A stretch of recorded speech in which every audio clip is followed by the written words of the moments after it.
on page 6 from 15th of November 22. I'm happy to move. Seconder. Thank you, Councillor Scott. All those in favour? Aye. Carried. Start off with our reports. 7.1 on page 12. I'd like to welcome Brendan and Mark up. Is that correct? So, report 7.1, endorsement of the Timaru City Town Dogs in the City trial. So this is looking at a temporary, time-bound and a well-communicated trial, and it's to look and better understand the impact this may have, increasing vibrancy or not. And just want to point out to the committee, as per page 23, this trial emerged as an idea from the CBD group business owners, as well as the City Town workshops and stakeholders meetings. So there has been some thought and backing behind this concept before we've come to this point where we are now. So I'll open the floor and welcome Paul Cooper. Thank you, Madam Chair. I'll just, my involvement was in relation to the enforcement of the bylaw or not, so that only forms part of the picture. So I'll hand over to Brendan, who's got the full detail of the report and can speak to it. Thanks. Thank you. Thank you very much, Madam Chair. Good morning, Council, and thank you for the opportunity to speak to you about this matter. So, as has been outlined, the City Town project team is seeking to run a Dogs in the City trial, and like a number of the trials that has been proposed, there is a clash between the proposed trial and existing council regulations or bylaws. I think that is probably part of the point, to try and test different things as part of the City Town trials, to see what works, what enhances the vibrancy, what might not. I'll also just note, forgot to say this before, hopefully Ryan Reynolds is joining us online. I see he's joining at the moment, and so he's here just in a supporting role as a subject matter expert to answer any questions that we may not be able to. Hopefully something's okay with the audio. I'm not sure what's going on there. Okay, I'll just forge on, we'll see what happens. Okay, so as I was saying, the key matter here is to try and get some direction from the committee in terms of endorsing the trial or not, and if so, how to do that in such a way, given that there is that clash with the existing bylaw. I'll briefly outline the matter and some of the options, but then again, just being conscious of time, we'll take the report as read and happy to take any questions or hand over to Mark, Ryan or Paul. So one key reason, as I understand it, why this trial is desired is because, as was outlined, CBD Group and other stakeholders have indicated that they've seen a willingness for dogs to be allowed more generally and more permissively in the central city. We do know anecdotally that dogs can be a key priority for people when they're deciding where they might live, and then also just in general when considering livability. At the moment, the existing bylaw allows dogs to be in the central city under a very limited set of circumstances, and those are outlined in the report. For example, if they're travelling directly to a vet surgery or a food business, because the Food Act was amended in 2014 to allow eateries to permit dogs, etc. But there currently is no ability legally for dogs to and their owners to generally be in the central city area and generally sort of going around. So what the options basically are, if we move forward with the trial, is for council to either not enforce this bylaw for the period of time of the trial, which is a valid option and which Paul can speak to, or the other option would be to go through the process of amending the bylaw to facilitate the trial, which is a longer term process requiring public consultation. Our preferred option, our recommendation, is to not enforce the bylaw. Firstly, because again, that's a valid option, and because we feel that there are significant monitoring, mitigation, and communication methods that can be undertaken to enable that to work successfully. And secondly, given the time frames involved, given that the City Town trials are occurring within a particular time period, working towards the long-term plan 2024-34, we feel that the option of not enforcing the bylaw is preferred. Other than that, I think that's probably a sufficient overview, and I've taken up sufficient of your time based on the fact that there's quite a lot outlined in the report. So very happy to hand over to Paul and or Mark or Ryan, or just take questions in general. Through you, Madam Chair, I'll just point out that we already have discretion in how we apply the enforcement of our bylaws in many cases. We have an enforcement policy that promotes a graduated response model, starting from a gentle conversation to full prosecution. So we already have that discretion built in. I'm not aware in the last 5 years, and you probably go back further, of any case where anybody's had anything other than a gentle conversation for taking a dog into the CBD for a reason that isn't outlined as one of the exemptions. So for the purposes of this trial, and based on expert advice that we've taken through this process, I, as GM, have a degree of comfort that we can use that discretion for the purposes of this trial and continue on that basis. But it's a matter for this committee to decide whether or not they have that level of comfort. But I'm happy to answer any questions on that particular aspect of this project or experiment, if you like. Thank you, Mr Cooper. I'll go to the floor. Councillor Birch. Yeah, I'm happy to endorse the option one. It lines up, the trial lines up nicely with the access of dogs to the beach area, and it lines up with that inner city philosophy of live and work within that area, and you can't have the two without having that ability to have dogs allowable. It's already not lined up, and there's tension between that and the Food Act that allows people to take them to eateries and all that sort of thing. So it lines up perfectly, and if you can, for the practical option of not enforcing, and we have that ability, then that is the most practical option to line those things up. So I reckon it's a very good trial and worth supporting. I'll come to you, Mayor Bowen.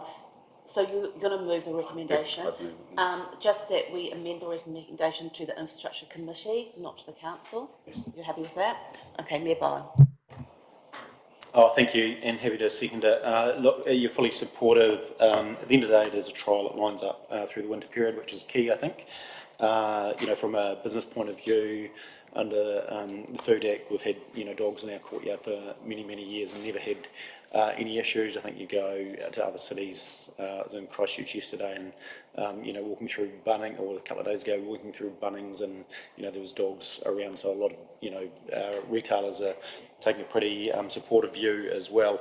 The key thing probably my question is, how do you measure success? Is it 1 bark for no, 2 barks for yes? It's what does it come down to? And that's going to be the one. We're going to get a lot of feedback directly and indirectly, and that's probably going to be the one. How do you measure success? I think Ryan's probably the one who's best equipped to respond to that in terms of how the success or otherwise of the trial might be measured. So Ryan, if you're there, I'm able to throw it to you, that would be appreciated. Yeah, I'm here. In a way, still in development. We didn't want to get into the details and do all the stakeholder engagement until we get the decision from the council today, but certainly all the city town trials, we've had both online surveys, paper surveys, and so on, so kind of reams of feedback, and we're pretty good at streaming that feedback. So for instance, with the First Fridays event series, we got different streams of feedback from artists who participated, from businesses that participated, from hospitality outlets that participated, and from general public. And so we can see kind of different groups of feedback from different sectors and evaluate that. So certainly we would do something similar with the dogs. We also have an increased presence now in the city, and more coming in the next week or two, of various kind of pedestrian counters and cameras and things like that that just give us another layer of data. We've got some Bluetooth sniffers going in that can kind of give an indication of where people are in the city, how long they're staying, and so on. And so strategically locating those, we really do have layers of feedback, and each trial gets a pretty significant report of kind of next steps. Are there further things we think we need to trial, and any longer term recommendations? Thank you, Ryan. And if I may just add to that, I think council would get directly through our own channels feedback from animal control team and others, customer services, etc., as to how members of the public might feel the trial was going. I will also just note point 20 in the report speaks to a recent instance of Palmerston North City Council running a similar trial a few years ago. The key point there is that the public angst that they thought might eventuate, and that they had some reason to think might eventuate, did not materialise, and it was a well-supported and successful trial that's since been adopted permanently. I'm not necessarily saying that the Timaru District residents are the exact equivalent of Palmerston North, but we can take that comparison as we wish. Thank you, Brian. Is any other questions? Yes, Councillor Pillington. Just a couple of things. If we're going to do it, I think the map's stupid. I'm walking south down Stafford Street and I've got to turn left or right at Church and Strathallan Street and go the other way. People, you're either going to have a trial and let people, dogs come in the bay, onto the Stafford Street. I just think the map's telling people this is where you can walk them. You can't go the south end of Stafford Street, but then you loop up, is kind of silly. And B, I want to know what a fun code of conduct is. Ryan, are you able to address those two ideas? Just technical details, I'm afraid I'm not fully across. You're exactly right, Councillor Pillington. The idea is that dogs will be allowed anywhere in the city, so it's not limited to a certain route. It's just not enforcing the current ban along a certain stretch of Stafford and in the Royal Arcade. The idea of the map was actually just to help encourage people come in and kind of make use of the trial that's underway. There were quite a few, so the idea for the trial originated with the Hospitality Association, South Canterbury, and then some hospitality outlets that are members of the CBD group. It was at a couple meetings and conversations with them that this came up as a kind of hot topic. And so there's quite a few local businesses, some retailers, but mostly eateries, who said they would put on kind of special events. If there's a trial happening for, say, a month, that they would put on special products or make sure that they had dog bowls out and kind of made a bigger deal of it. So the idea of the map was just giving people a route that links up some of those dog-friendly businesses, and maybe will encourage more people to take use of the trial so that we get more feedback and data during the trial. But it's not saying that's not meant to indicate that's the only direction you can go with a dog.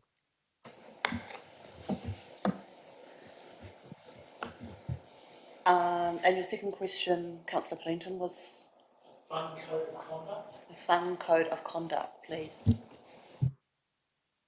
I don't know that there's much I can say about that. I'm just saying that these things don't, I mean, there's already all of the requirements about keeping your dog under control and keeping dogs on leads and so on and so forth still apply. So it's not lifting all of the elements of the council policy and so on. I'm not sure where the phrase fun code of conduct came from, sorry, but I guess maybe just a way of making it not sound fierce and unappealing. Thank you. Councillor Pye.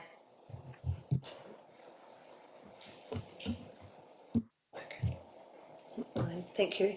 I know you talk about communications in one of the reports that are there, but what level of comfort, or what do you have planned? Because I think this, everything normally comes down to how well you do the communications, and whether this is a success or not, or the amount of backlash we get will be based on the comms. So just wondered if you could give us some comfort around the level of communications that will go out. I'll begin answering that and then again throw over to Ryan, although I think it's probably fair to say that it's early days in terms of that communications strategy. I think the previous trials that have been undertaken have given some experience in terms of what channels work and which ones don't, and also building that stakeholder network in order to get those effective communications out.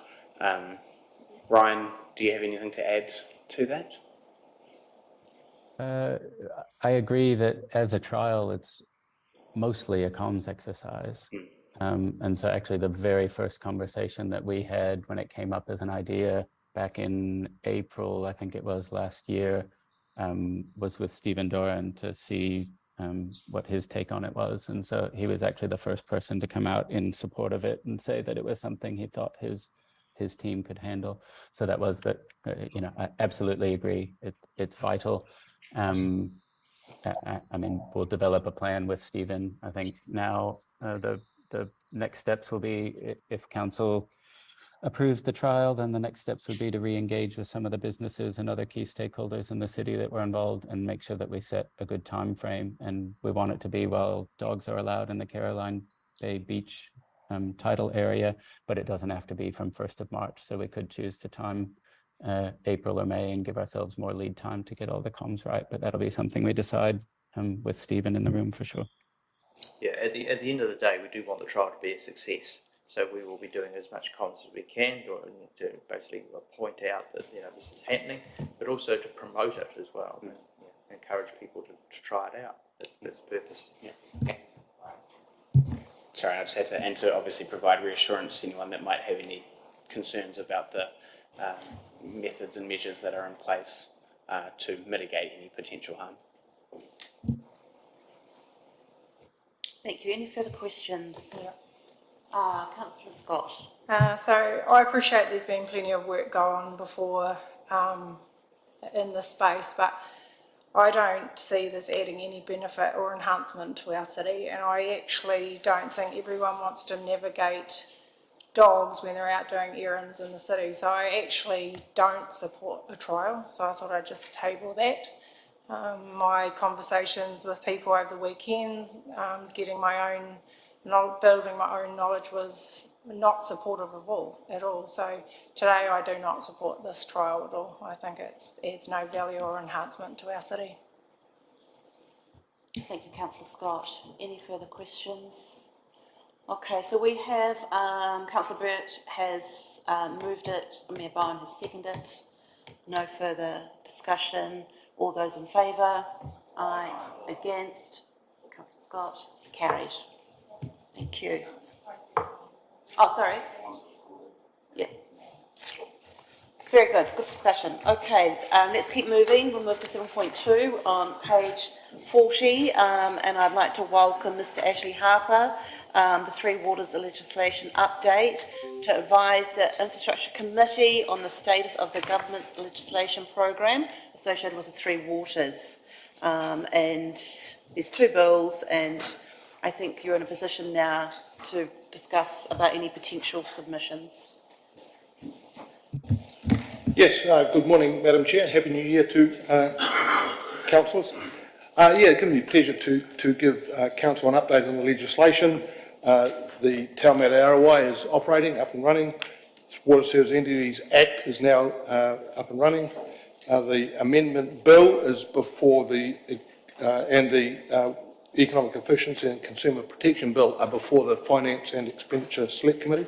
Submissions have been called for, and my colleague, Mr. Lowe, has been monitoring what others are writing, because these are huge pieces of legislation, and we are not in a position to examine them ourselves and to try and figure out what we might have to say and recommend to council. So my colleague Mark has been monitoring what others are doing, and will provide some comment about whether we should or should not make a submission and how we might get that in within the next fortnight, because there is, as you can see, top of page 41, a tight time frame for that, because it's due for local government 17th of February, and then the hearings have already been scheduled for those February, March dates, with a report back to Parliament in May.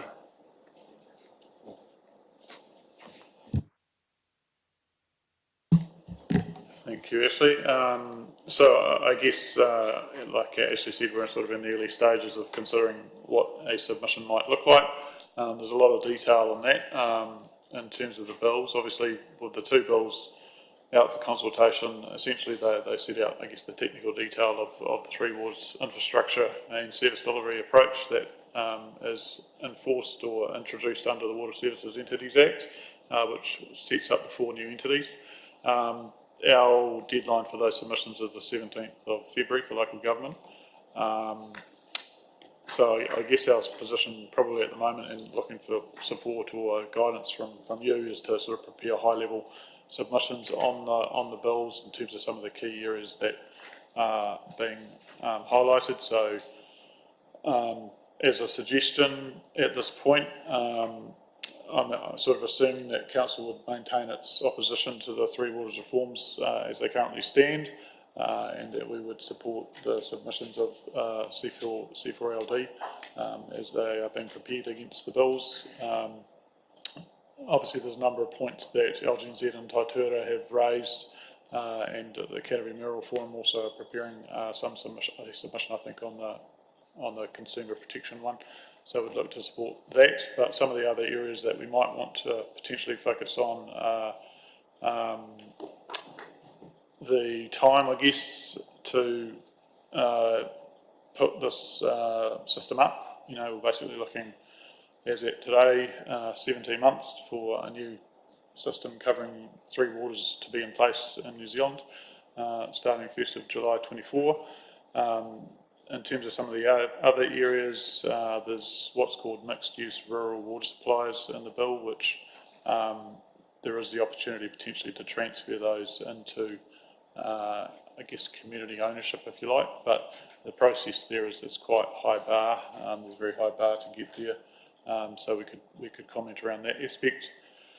A key aspect, I guess, is around ensuring that the entity has clear relationships with all of those other infrastructure providers that have services in the corridor. So your telecom and your power and so on. That all those relationships are well set up, and I guess that also in terms of the relationship of the entity with councils, that's a very strong relationship, and that relationship going forward enables those services to be flawlessly delivered. There's potentially some comment around the controlled drinking water catchments, so that's introduced in the bill, which I guess protect some of those areas, and just clarification around that. Stormwater management plans, what they look like, the responsibility for preparation.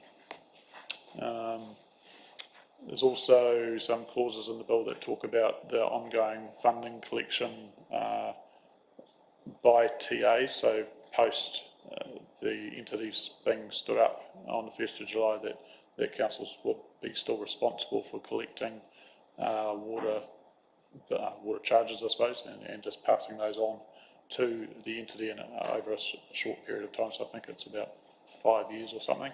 So there's information in the bill about how that works, what that would mean, but obviously there needs to be some pretty strong agreements in place as to how that might work and cover all the bases. Some clarification, I guess, around the impact on our bylaws, whether so basically our bylaws would no longer apply from the 1st of July once these entities are in place, and whether there's implications of that for what our bylaws currently are. And I guess the whole aspect of geographic average pricing. So what that means is that over time, I guess, there'd be cross-subsidisation across the entities of all water supplies. So effectively, once that charging regime is put in place, we'd be cross-subsidising other communities across Entity 4. So that's some of the areas, and I guess I guess the first question is, do you want to submit at that sort of high level on the bills from a council perspective? And are there any other areas that particularly you want to focus on? Thank you, Mark. So just for our understanding, so today we're going to talk about whether we are going to submit to the bills, correct?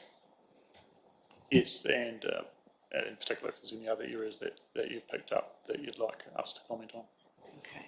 Yep. All right. That was quite a lot of information.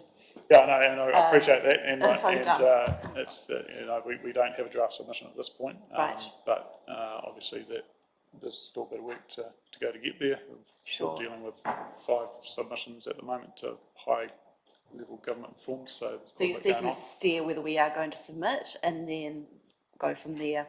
Yeah. Okay. I'll open up. There are a lot of regional submissions that are going on at the moment. Yeah, there's the Mayoral Forum putting a submission, CL4D are putting in one, and Local Government New Zealand, of course, has put in one as well. So. Yes, I guess it's about, from Timaru District Council's perspective, aligning our position with what position you want to take. And I assume that we're still following the C4LD line in terms of our opposition to the bills. We could just submit on the basis of saying that we support the C4LD position and don't go into much more depth than that. But I guess that's the sort of guidance I'm seeking today. So with the CD4 and the mural submission, I'm just thinking of whether we are just repeating or submitting for the sake of submitting when a lot of those points will be covered into other submissions that we're part of. Mayor Bowen. Yeah, look, I think we should keep our opposition going and submit, even if it's supporting Communities for Local Democracy. I don't want to drop out now because we do oppose it. One question I did have though, Mark, you were talking about rural schemes could fall into community hands. I don't know that I'd support that if the rest of Three Waters is gone, because what expertise would we have within the building to run one scheme, a one-off scheme? I wasn't quite sure. No, for clarification, the proposal, and I don't think it particularly applies to us, is that it would not transfer, but it would not stay with council because there's already a high degree of community involvement with the scheme. We don't have that situation. Our schemes are all managed by us, not by any community collectives, and therefore they would transfer. And so I don't think that relates to us. Whereas I know in some other councils they have scheme committees that are involved on the ground working the shovels and so on. We're not in that position, and so therefore I don't think we would end up with a scheme left with us that we wouldn't have staff to manage. So what the Act or the legislation does set up is the opportunity for that to happen. So it's not saying that they would fall into community hands, but that transfer opportunity and there's a whole system and approach behind that. That opportunity is in the bill, and like I said, there's quite a high bar to get there. Yeah, I agree. My understanding is it wouldn't affect any of our schemes. Ours are even down in being rural. It's way too big for that. It's just smaller, sort of on-farm rural schemes from my analysis. But look, I think the key things for us is, one, we probably need to measure that everyone's still on the same page because we've got a new council since we last took that position. But I think from my involvement is that our values still align very much with C4LD, and so that should be the crux of our submission, and so that's probably a good start, along with we just need to check where Mayoral Forum direction goes. So probably the key things that we do need to be mindful of, I think water fees at any point, if it were to change being taken by council, is a big no, and that shouldn't occur under any circumstance, because I think that's just going to muddy the waters further. I think that's probably easy for an entity to use us, and you start taking the money, you might end up taking the money for another 10 years. So that we should have a firm position that we don't take the fees for an outside entity. Also, I think a couple of the things need to align with their values.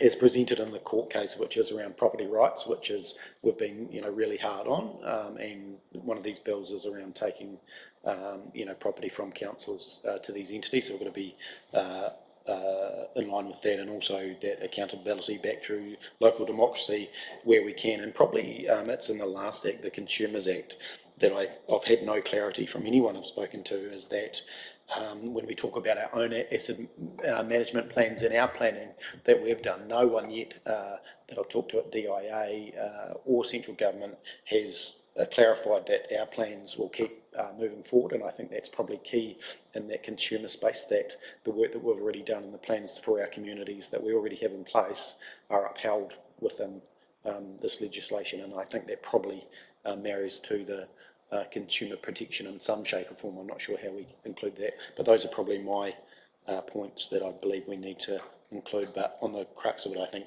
C4LD's work will closely align to ours, and that will help the team, because I understand that you are under a lot of pressure. Thanks. Thank you, Mayor Bowen. Before I go to the floor, I just think it would, going on from Mayor Bowen's report there regarding our position on the opposition against Three Waters, that if anyone would like to speak to that before we move forward with anything else, or if everyone's got a level of comfort. Yes, Jan, I'll welcome you. You can welcome you up to the table. I'm just checking that it's about the opposition to Three Waters. Yeah, that's okay. It's just something that I'm interested in, and you did refer to it before, Mark, but really to find out and to press hard to find, what would the future governance of things that are infrastructure that's related to Three Waters look like? Because it's going to get very complex when you've got a split. Things that are currently governed, through a council being split up like that, it could get really complicated. And I guess it's just to ensure that there is very little chance of some of those things like roading and so on, governance being taken away, decision making on building, that sort of stuff. So just to find out what the intent is, and maybe to represent the council's interest in that respect. Thank you, Jan. Any questions? Oh, you can, Mr. Harper. The Three Waters is about Three Waters, so there's a very robust process being developed for identifying assets that are to be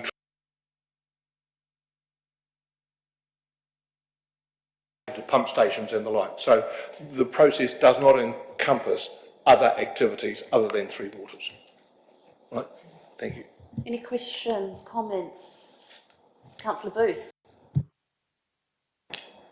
Just a couple of things. Mayor raised C4LD.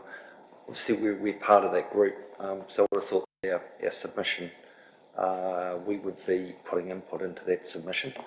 So therefore, it's you've got those key councils. They would agree generally on the right stuff that we would agree with in regards around opposition. I just also noted about the taking the fees or the income. I know we collect these fees for ECAN, and there's a monetary value in that for the council. It might be to the tune, say for instance, of $100,000, and so I would assume that those numbers are actually going to get quite big around water, and so I just think that before we actually shoot ourselves in the foot for that, we should actually know how much that's worth to the ratepayer as an ongoing piece of income. So that's that's all I'd like to say. Yeah, so just on the fee recovery, I mean, the legislation allows for cost recovery from councils for that to happen, so it's not just us doing it. There would be a cost recovery agreement in place, but as Mayor Bowen has indicated, you're keen for that not to be part of it at all, essentially. Yeah, that's my view, and I would assume your support, but I'm not sure. But just on the C4LD, I've got a meeting on Thursday, so I assume it's probably on that, influencing that direction for that submission. I guess, mate, we don't need to duplicate what's already being done. Thank you. So I'm I'm getting a stare that we want to submit, but maybe also want to see what C4LD, oh, yes, Mr. Karen. Thank you, Madam Chair. Can I offer a suggestion that on the C4LD is meeting, and I think it is on Thursday, and it's to look at, because they've engaged some work on these bills. We've got a meeting on the 14th of February as a council. Could I suggest that we bring back at that point the submission that we would make, because I would expect it will very much align with the C4LD submission. And they engage people who can do the analysis of some of the proposals inside the bill. I think the 17th of February is when the submission is due, so we would have time to bring back one, at least a draft at that point, if that would assist. Thank you. Mr. Lowe, is that in the scheme of working through submissions, would those dates work for you? Well, it's not really up to me, to be honest, so we'll just do what we can. Okay, I'm going to go to Councillor Burt. Do you want to speak? No, I was, again, just getting that endorsement into Councillor Booth's position around potentially collecting fees. It's very ironic for government to even suggest that that would be a position when they're taking ownership away from us, and I don't want to use your term, muddying waters. It's a bad analogy in this section, but that would in fact potentially conflict with our views in terms of making sure it's completely separate and that we maintain control. Okay, can we look at the recommendations? So at the moment, the recommendation is that the Infrastructure Committee receives and notes through what is legislation update. We possibly need to put a second one in that the Infrastructure Committee confirms they wish to make a submission, and this to be brought to the draft to be brought to council on the 14th of February. That's all I need to conclude. That would work. That's all I need to include. Yeah. So, yeah. I'm happy to move that. Thank you, Councillor Bowen. All those in Mayor Bowen. All those in favour. Against. Carried. Thank you.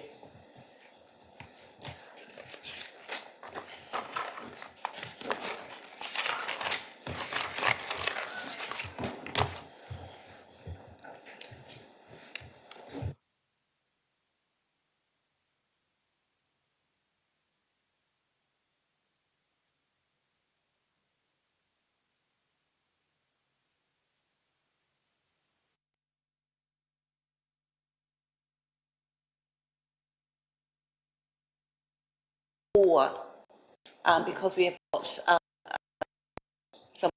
coming in. Is that all right? I did email them to say about 20, Ah. so I figured this might take 10 minutes. Sweet, that's fine. Okay, we'll continue on 7. We've got PDP coming in as well. Yeah. Okay, 7.3. So, fluoridation of Timaru District's community drinking water scheme. So the purpose of this report is to formulate a response to the request from the Director General of Health regarding the potential fluoridation of 8 Timaru District water supplies. It potentially has a matter of high significance for our community, although it sits outside our mandate as council. I think it's quite a complex report, and I think we need to take some time just to work through it and the options to consider the financial impact, the staffing levels to deliver it, and then the health outcomes for our community and how we can make sure that we're looking at it holistically and in a timely manner. So I'll open the floor to you, Mr. Harper. Thank you, Madam Chair. So as one of the Drainage and Water team, I've been asked to do a little bit of work on fluoridation. And in the report, it is reinforced time and again that in fact council's not the decision maker about whether fluoridation will be introduced. That is under legislation the Director General of Health. Council's role is to determine via a submission due this week what its preferred timeframes is. And so in the recommendations we have stipulated for each of our 7 schemes that we believe is appropriate to be fluoridated if a directive were received. We have put the months, there, how many months from approval and so on. And then on the next page, at the bottom of page 47, we've got a table of the proposed, what we think is the estimated costs, and note that the high cost for Waitui is not part of what we're recommending because the new Te Anawai water treatment plant is operating very successfully, and in the 1 to 2 years we believe Waitui won't be required. And so there's some further network upgrades required, and then Waitui may well be not required, and so we're not suggesting that that be approved in any form by anybody at this time, because it would be money that may well be not required. And so the background here is that the lead times for each of those schemes depend clearly on what's required at each site. So for Timaru, we're suggesting that the lead time be associated with the microfiltration upgrade. Temuka, there's a pump station and so on being built at the time. We need to extend that. Downlands and Timona, we've got new water treatment plants, and inside those plants there's space for fluoridation, and so it wouldn't be difficult to acquire the equipment and so on and install. But where there's building works, as in Pleasant Point and Temuka, we'd need time to do the building works. At Seadown and Jordan, we've got land purchase, so we've allowed extra time for land purchase. So each one of those has been looked at on a case-by-case basis to come up with those timeframes.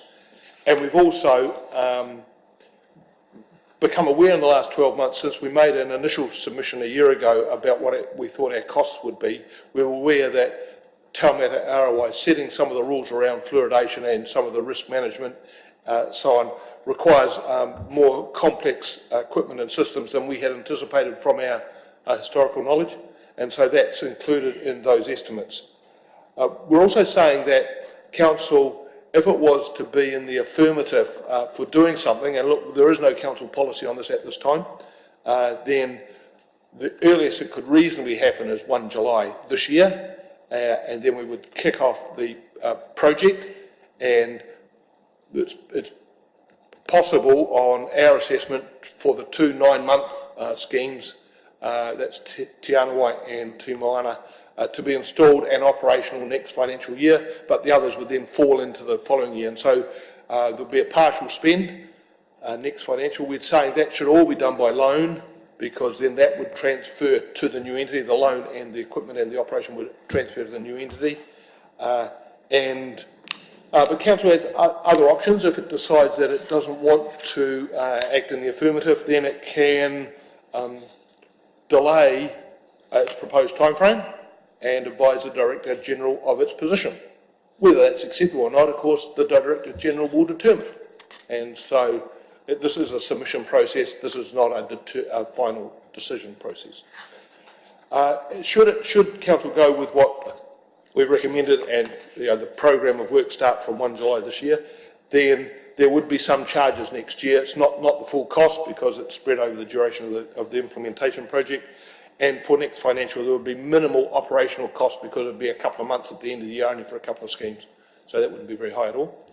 And the last comment I have is, in the recommendations, I could have been a little clearer when I said that the start of fluoridation be 1 July. What I really meant to say was start of the fluoridation project, because we couldn't be fluoridating from 1 July, because it's going to take us 9 months to get the kit here, or to order it to get it here, assuming the supply chain can respond, and there will be multiple authorities seeking plant and equipment. And so it's really start of the project from 1 July. We're not suggesting at all that we start now, because that means our ordinary work program would have, in some respects, would have to be delayed, because we are stretched doing our BAU without doing this as well. Thank you, Mr. Harper. That was a question first off. So you say the earliest we could possibly start the 1st of July. When you say that, is that purely looking at the financials, or is that looking at the resources of staff and what we need to do, knowing that business as usual, current vacancies that we currently have? Are we looking at purely, when you say that, purely financials, or looking at the bigger picture of everything? Both, to be frank. Right now, there is no approved financials, so there is no funding, but there's also no resource to be able to do the work. But come by 1 July, given that I and others are in discussions with the group manager about our employment and so on.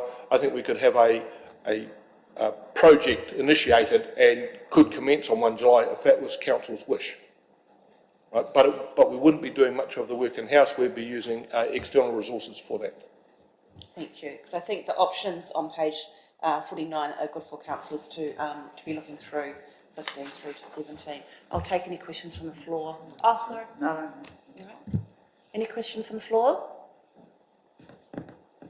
Councillor Birch. And I'm happy to move the preferred option, and based on the caveat that this is happening to us, and the option clearly around doing it through loans so that it's an easy transition if we're overtaken by Three Waters is obviously the practical option. We need to do the legwork in terms of understanding what that means for us and in terms of budget and resourcing and everything like that. So I think it's better to front foot it. We've got to obviously get back to the Director General by the 2nd of February with what our determination is. So I'm happy to move that we move with option 2.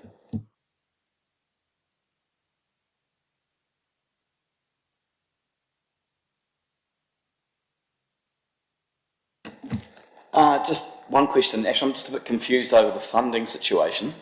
So, in attachment 3 from the Ministry of Health, they say that some funding will be available to support local authorities with the capital costs of fluoridation.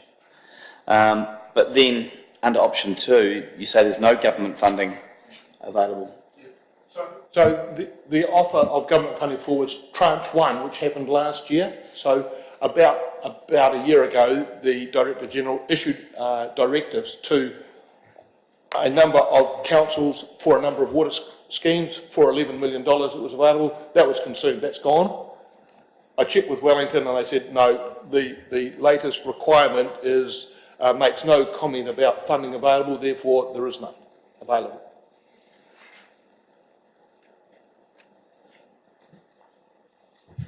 Thank you. At this time. Mayor Bowen. Well, I'm happy to support the recommendations, but maybe just an amendment that we request capital from central government. We know the answer, but let's ask the question anyway. Councillor Burt, are you happy with that amendment for the recommendations? That we seek funding from... Okay, so we've got the recommendations. A mover, a seconder. I'll put it to the floor. All those in favour? Aye. Against? Carried. Thank you. Thank you. Okay. Oh, Councillor Birch. Yeah, just a clear point of interest that under this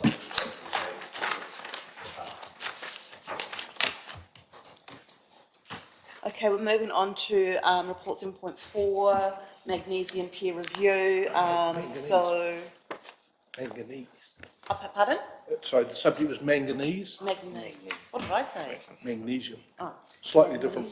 But an important difference, I might add. Absolutely. So we've got Peter Callender, and Tim Davey on Zoom. And this report is to advise the Infrastructure Committee of the Science Advice Report prepared by Environmental Canterbury and the issue and the peer review that was commissioned by TDC. Yes, which Peter Callender did as a peer reviewer. Right. Okay. So, Madam Chair, I've, as part of the Drains and Water team, I've put this report together.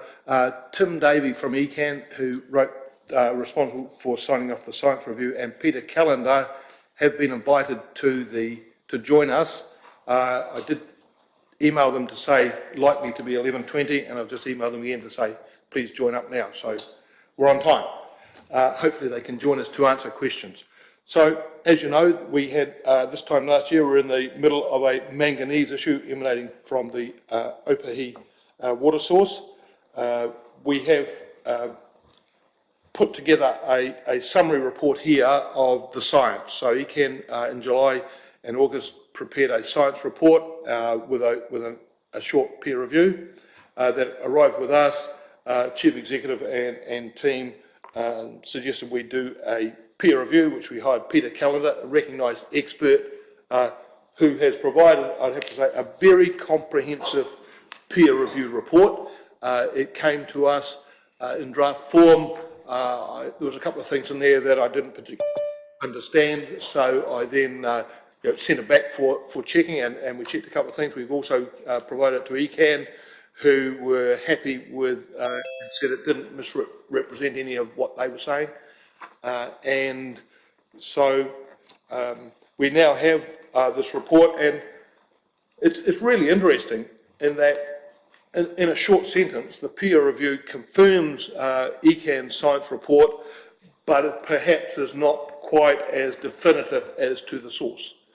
But certainly it's gone through all the numbers and so on, and it's a very comprehensive science record of the situation that we found ourselves in. And so we're happy to, and Grant, my manager, is certainly well versed in the subject and can help with any questions that you may have. Thank you. Mr Hall, do you want your phone? Open to the floor. Councillor Bruce? And our two, Tim and Peter are online, Madam Chair.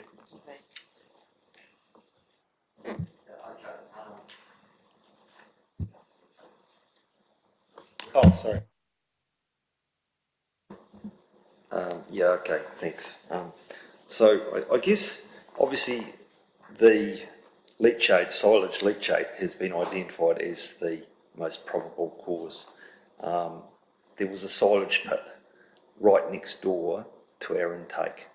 Now, I'd like to know, ECAN is the regulator.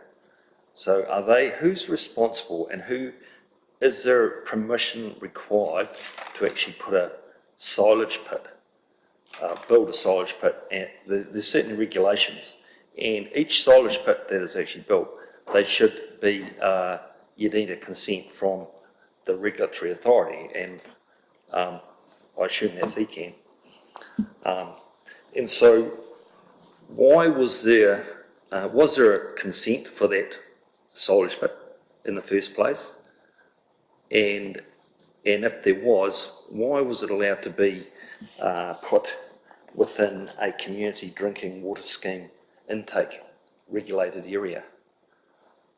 So I'll see if Mr Tim Davey from ECAN would like to respond to that.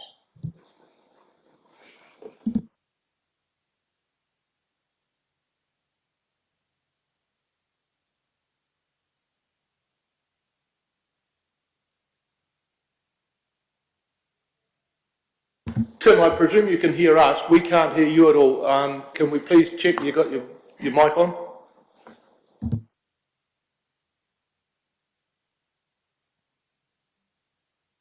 Just checking. Peter, can you hear us okay? Yes, I can hear you fine, but I can't hear Tim. And we can hear you as well, and that's all crystal clear. So, Tim, would you like to exit and come back in and see if a fresh connection gives you some sound? Or Tim, if your screen's the same as mine, on the bottom left-hand bar, there's a mute, unmute microphone symbol. No, he's gone. For the purposes of the exercise, perhaps Ashley, you might be able to just enlighten us. well, yes, I can, and I'm not answering for ECAN, but the activity does require a consent, and it doesn't have a consent.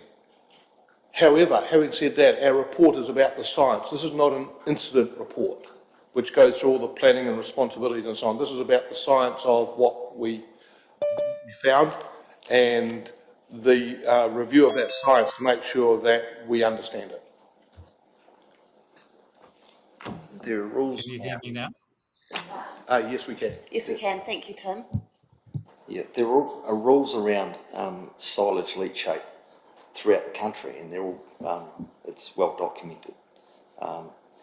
And so the people that are responsible, the regulators of where the farmer is able to make use of his land for for instance, a silage pit, I would have thought would be responsible for making sure there's a resource consent for a particularly large silage pit in the first place, and actually the placement of that silage pit not within 500 metres of a community water scheme, which is quite clear. And obviously perhaps the conditions of the high rainfall prior, a couple of events may have caused the high leachate to elevate the levels of the manganese at the different times. But it happened, and the reason we had the discoloration was because the silage pit was actually in the location it was. It wasn't supposed to be there, it didn't have a consent, and the regulated authority, who was ECAN, did not do anything about it. And unfortunately, we've actually been using ECAN as the people to investigate themselves in the neglect of them supposed to actually be implementing the regulations to actually mitigate situations like this or stop them happening in the first place. So Councillor Booth, I'm just going to stop you there because this is about the report, the science behind it. It's not about whether a consent was done. It's shown in this report that ECAN's report was of a fair and just investigation. And it also shows that it's likely, it was likely caused by the silage pit. So that's what has been established. So by doing our peer review, which we have done, it's given us confidence that ECAN had done the investigation to a satisfactory level. And to what point? To what point? At the peer Surely review? we want to know what the cause of this was and who's responsible, and it actually should never have happened in the first place. Is that not more important than the science? It's a different matter. It's a different matter. I think, and also we do not have a definitive conclusion that the silage pit was the source, because there is actually, in fact, further sources upstream of the silage pit as well, which were identified as part of the science report. So there is some doubt. It's not absolutely certain that it came from that silage pit. It was a likely cause, but yeah, it is not proven as such. Yeah, I'm not disputing that the silage pit shouldn't have not been there, but what this report is about the peer review on the ECAN's report. Well, yeah, I guess what I'm getting at, if ECAN hadn't been doing their job, we wouldn't be talking about this. Thank you, Councillor Booth. Mayor Bowen. Look, on Councillor Booth's point, I think the key thing moving forward for us is that we have confidence from both our own water team and also ECAN's team that those water protection zones are being monitored and activity that is sitting with them is appropriate. And I mean, that's up to ECAN in regard to the consenting, but it is appropriate. And probably I would expand on the fact, and I know this is hard for those rural community that have water protection zones on their property as far as what they can and can't do on them, but are they of adequate size? So that's the key things moving forward from this that I believe we should be asking of ECAN, and I'm sure the team have probably done that. So I'd like to welcome Tim back, and Tim, just open the floor to you for any comments, responses. Thank you. Thank you, Chair. I'm presuming you can hear me now, and apologies for not being able to connect earlier. Look, just in terms of what Mayor Bowen has said there, I get there's several things, there are several factors, and I don't want to delve into detail in the report, and I won't. The drinking water protection zones were set up, I just can't quite remember the date, but I think it was about 2016 or somewhere around there. They came in through one of our Land and Water Regional Plan variations. There are activities already in place in those drinking water protection zones, and this was an example of one where there already was a silage pit in place. Obviously, it is easier to pick up new consents when they come in than it is activities already there. Having said that, we were aware of the activity and we have we had been working with the farmer around them. The drinking water protection zones are actually set up, it's about risk and vulnerability, and we're trying to assess different factors. And what you've got to think about is the source of the water.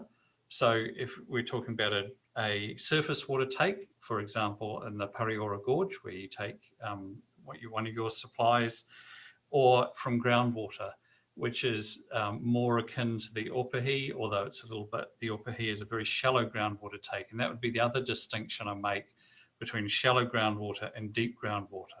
Now, as an example, the drinking water protection zone that has been set up around the Opahi take, that is the concern here, is about 350 hectares. That's a really large area. The reason for that is because it's a shallow take, and we're wanting to control the land use within that large area. If it was a deep groundwater take, and I just looked up an example earlier of one not terribly far, just a little bit south in the Waimate area, a deep groundwater take, when the drinking water protection zone is about 5 hectares. So it's a lot less. In that 350 hectare area, we're controlling for all sorts of different contaminants. The main one we're concerned about, particularly because of shallow, is fecal contamination. So that's things like septic tanks. It's also feed pads and intensive agricultural areas where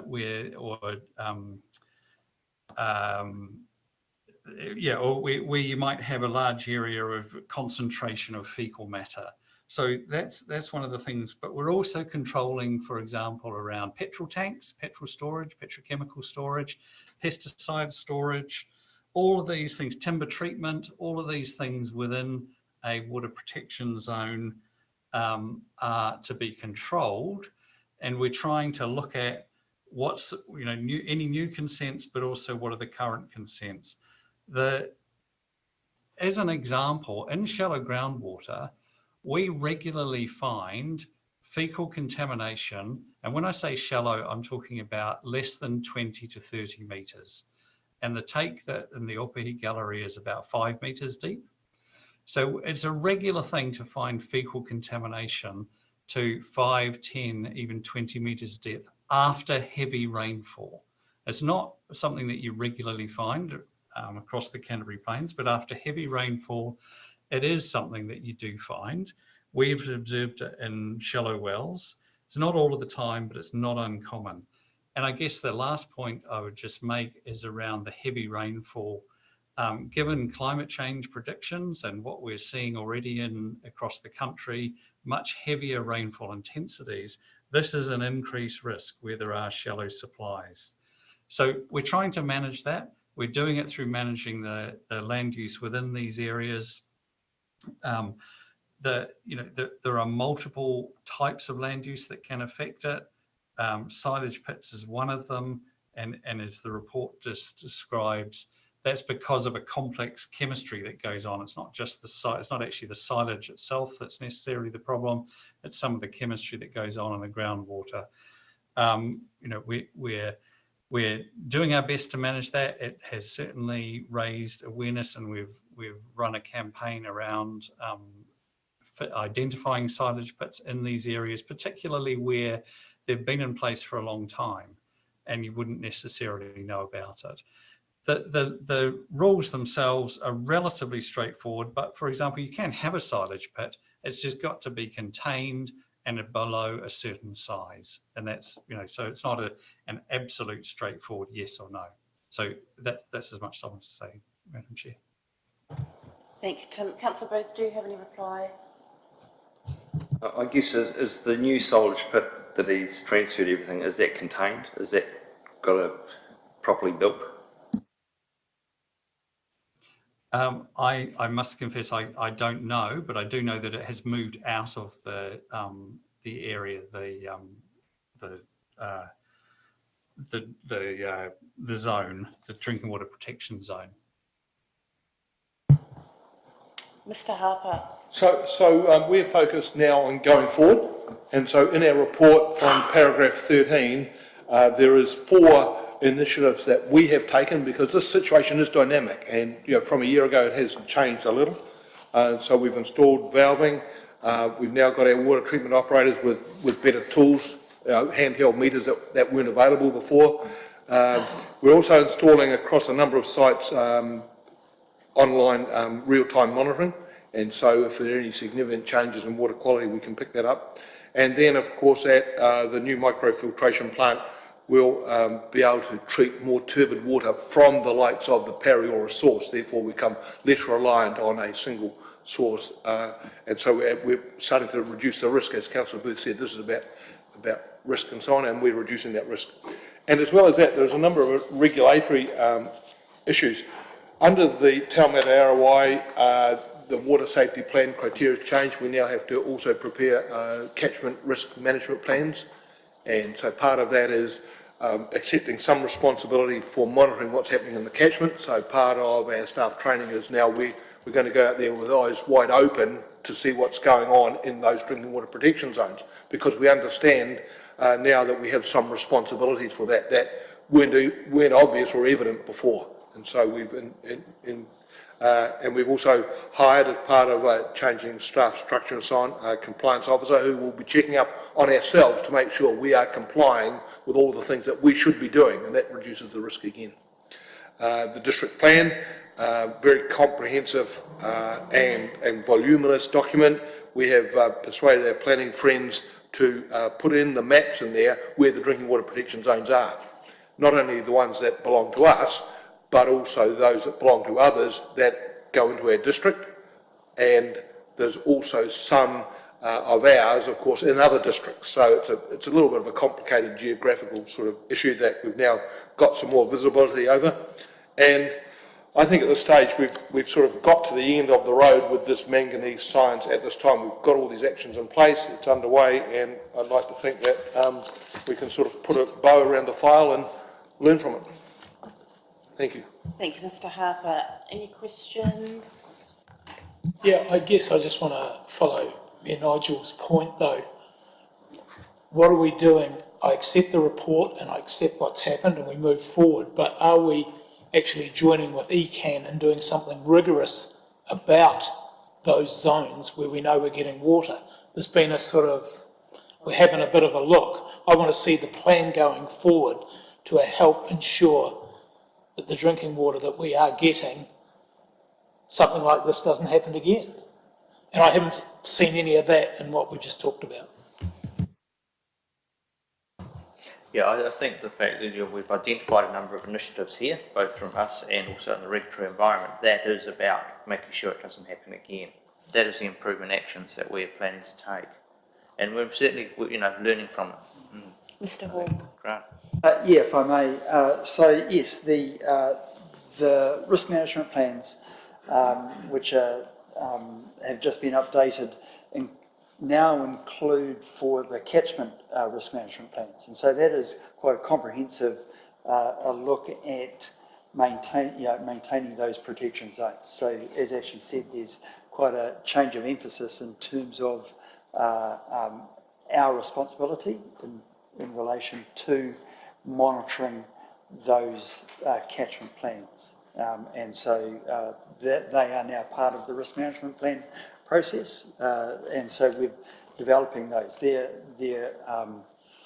progressing, and one of the other aspects that I think within the water services legislation bill, there is part of the regulatory function there is that designating controlled drinking water catchment areas and the production of controlled drinking water catchment plans. So that's all part of the work going forward, and certainly we are carrying out greater rigour in terms of the risk within those catchments.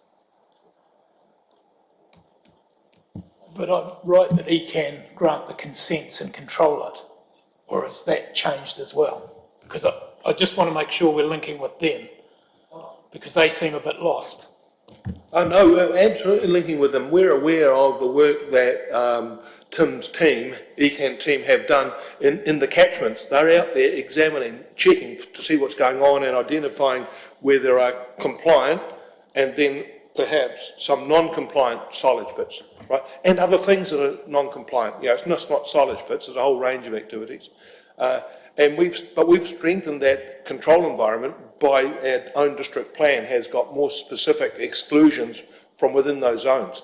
But one of the issues is actually making landowners aware that there is a drinking water protection zone on their land. And so that's part of our work in terms of our operators being out and about and making sure that we've got some connection with the activity that's happening in those drinking water zones. So, you know, and I'll say it again, these improvement initiatives and the regulated environment, there's a whole raft of things here that are underway that will contribute to reducing all the risk. Having said that, there's no absolute guarantee it won't happen again, but we're doing all those things there to make sure that the risk is minimised and as far as we can, remove that risk. Thank you. Mayor Bowen. Thanks. I think probably just for so governance can be happy. Once that work's done, as far as that risk management, I see it's being worked through still. Can we just have some visual of what that looks like moving forward, if that's okay? Yeah, absolutely. We can certainly do a report and provide examples of those catchment risk plans. Happy to. Thank you. And just to Dr. Tim's point around the shallow water galleries versus deep bore. Obviously, deep bore has some complexities, costs in those, but you're still comfortable that for this time, that's still fit for purpose, the gallery at those sites. And yes, to confirm that, yes, absolutely. The deep groundwater is either not there or not appropriate in terms of its quality. So, yep. So, with the recommendation, do you want to include that to that a report comes back? Do you want it formalised, Mayor Bowen? Yes, Madam Chair, we had a second one saying that information and examples of risk management plans be provided to elected members. That sounds fantastic. Thank you. What do you think? Yeah. Okay. Mayor Bowen, are you happy to move the recommendation? Yeah. Lovely. Seconder? Thank you, Councillor Shannon. All those in favour? Aye. Against? Carried. And Madam Chair, I'd like to thank our attendees, and there was no questions for Peter, but we still appreciate you being online and for doing that peer review, because I thought it was actually a fantastic document in terms of explaining it to us. Thank you. Thank you. Fine, thank you. Okay, so we're going to move into minor nature now, and I welcome Mr.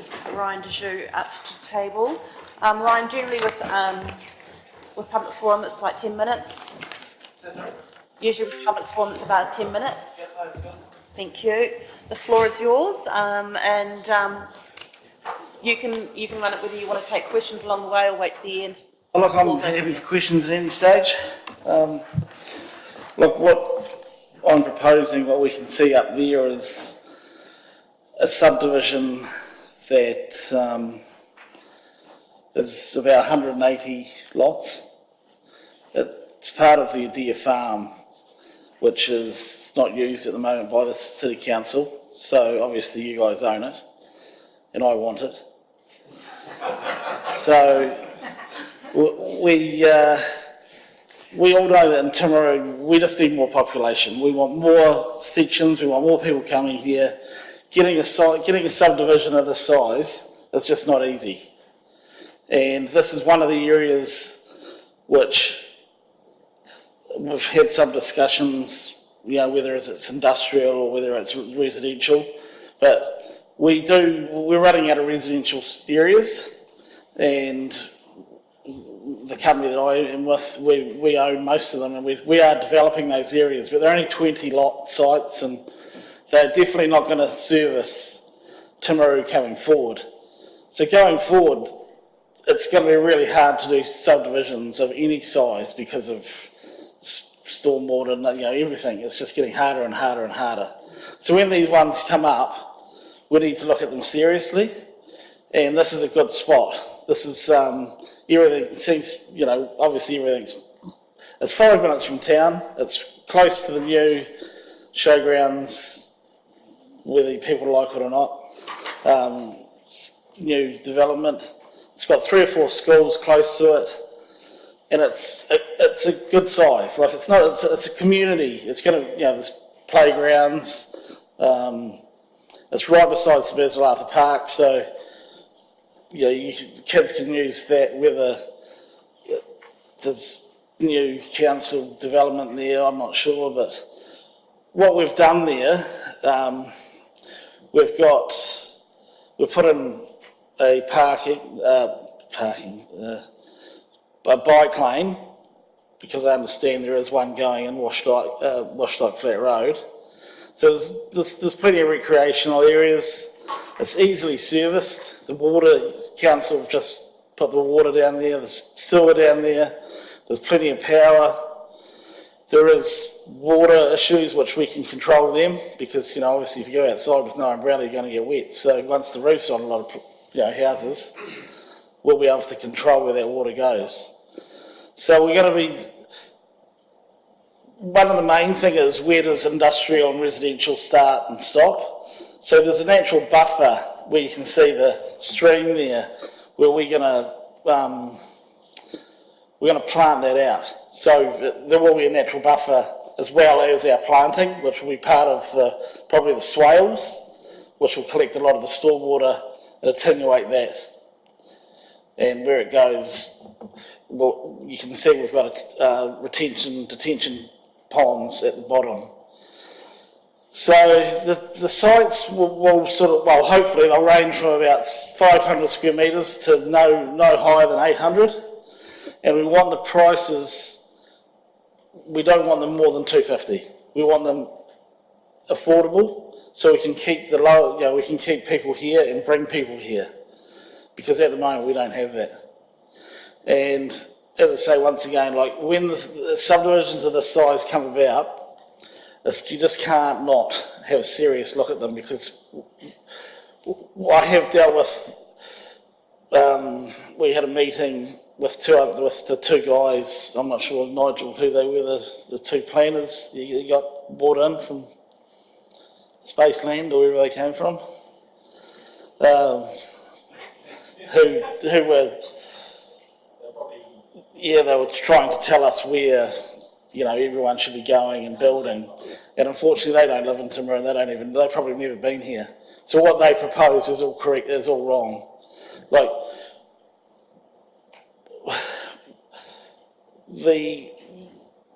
with this subdivision, it's just large scale, everything can be done cheaper. We can, and that's where we can get the prices cheaper.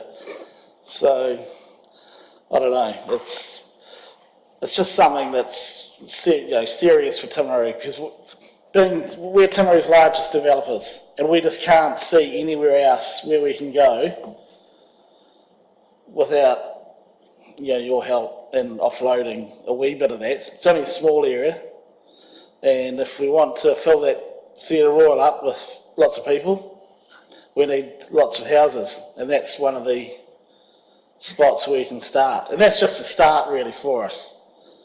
We've got the ability to go next door, which will be a wee bit harder, but who knows. How much land is there, Ryan? There is about, I think it's about 7 hectares.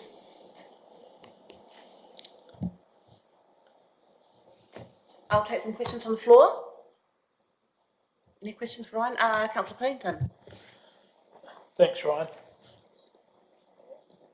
Having been in council for 3 years and seen the other proposals, College Road, Kanua Road, things that I don't think people are attracted to, I've changed my mind and I think this is a good idea moving forward to at least explore it, take it to the next step, because it's flat land. If you're on the northern boundary, you get a good view. So I'd like to see it move forward. But one question to you, Ryan, is we have a lot of people come and say this is going to be the price, and the prices go up. What sort of guarantee could you give us that some of these sections will in fact be 250k? Because if they land at 330, we're no further ahead in attracting young people to affordable housing. Well, that's where the council have got, the council have got a role to play too, because you can't just go charging it depends on what your contributions, you got to charge us for contributions. Obviously, what the value of the land, which, well, hopefully we can acquire for next to nothing. But all of a sudden they're 350. So, and once again, it comes down to the scale. We'll do this in one go. So it's cheaper for the earth movers, everything's cheaper. We can nail the council down on contributions, and it's just a lot easier to do. Doing a 5-lot subdivision is expensive. And in Pages Road, we're doing a 50-lot one coming up, and that's expensive. And they're all going to be 350 plus. So it's just, I just don't see that industrial, because industrial, it's getting too close to Spur Road, and Spur Road is one of our richest streets.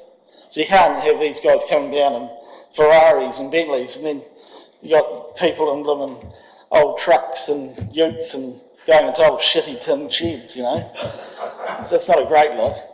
So it's just something that we want to do, and we're committed, and as soon as we get the go-ahead, we're into it. Because Timaru needs it. And we do need it, because I've spoke to a lot of building companies, and, I'm confident we'd have a lot of them gone within a year or two. Well, it'll be full in a year or two anyway. Councillor Booth. Yeah, thanks. Thanks, Ryan. Initially I had reservations around the closeness or proximity to the industrial, and actually the overall Spectacle plan.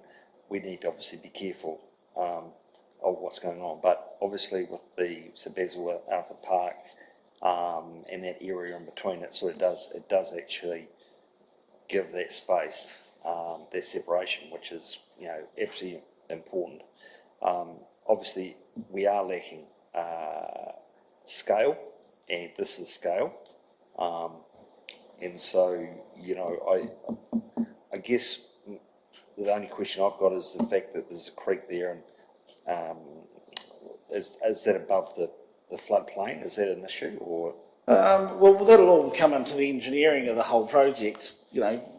Looking how we're going to manage all the water, whether we put more swales and we make the things taller. I guess banks taller. Yeah, and I think your comments around infill, where we'd had these other guys say, well, you've already got all this land, but actually it's what Councillor Pillington said, it was just all rubbish, and no one would want to. Well, with the infill's fine, but most of the infills are on the terrace, and if you're on the terrace, you won't be working, because you've obviously got about 20 or 30 million. Because it's not really, she's a special group up there. So the infill isn't quite Timaru yet. Like, we're just not, people want their own block of land, and yeah, but what I'm saying is things like this aren't being considered, because we're supposed to be considering those other parcels of land that are spare in the city at the moment, which are just simply not suitable. At some point they may be, but flat land and scale is going to give us cost efficiencies. It's only going to get dearer. And we need things like this to attract people. So it's one of the key things that is, from an economic development point of view, VT, it keeps coming up and it keeps coming up. So thank you. A lot, thanks, and thanks, Ryan. Look, I would support some officers working with Ryan around some analysis. It'd be interesting from our council point of view, to understand. So we've got the proper options in front of us around land value, contributions, those sorts of things, challenges with infrastructure. I think that's something that would have to work together on. Obviously, when we're disposing of any of our land, there's particular processes, so I think we need some guidance on those sorts of things. And obviously there's some issues around consenting. It's currently, as a reserve, is it? currently reserved? Yeah, I think you've overlaid it with the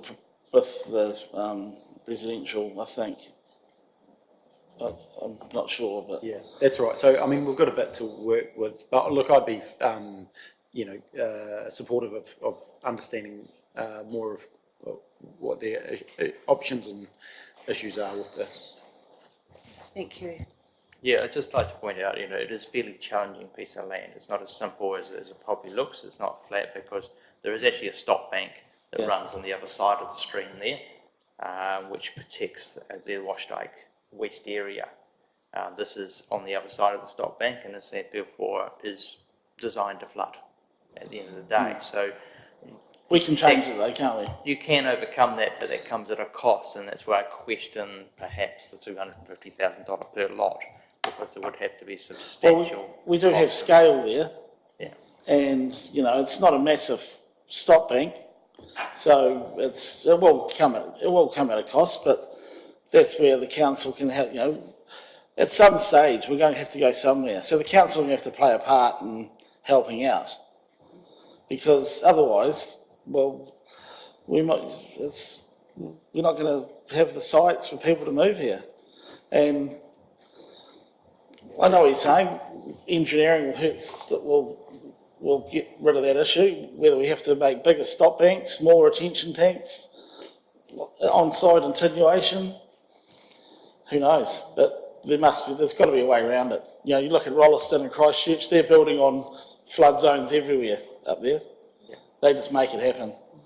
We can engineer it out, but it's just, I said, just highlight that cost. That's all I was going Yeah, to the cost say. is, yeah, that's right. That will So, add to the cost. yeah. It's not as cheap land as probably it looks, and we would have to involve ECAN in this discussion. Yeah, that's right. as well. But the cost of doing it there compared to the cost of some of the other areas that you've highlighted, it's nothing compared to some of the areas where, you're going to be putting service. This is easily serviced. Those other areas aren't easily serviced. You're going to need, Edmund Hillary's going to have to come and put them in the pipes in, because he's so steep, some of the areas that you've put in for residential, it's just not viable. Thank you. So, as mine in nature, it's a discussion, but if we can get some nods around the table as of a level of comfort for Ryan and council officers to discuss it further, I think that would be a fair result. Yeah, so there's a level of comfort. Okay, so thank you, Mr. De Joux, for coming in, and thank you for taking time to look at this proposal and trying to enhance our population. So, Always thinking of you lot. big pardon? I'll let you guys take all the credit for it too. Okay, so that comes to the end of Infrastructure Committee. I'll now close it at 12 noon. Thank you.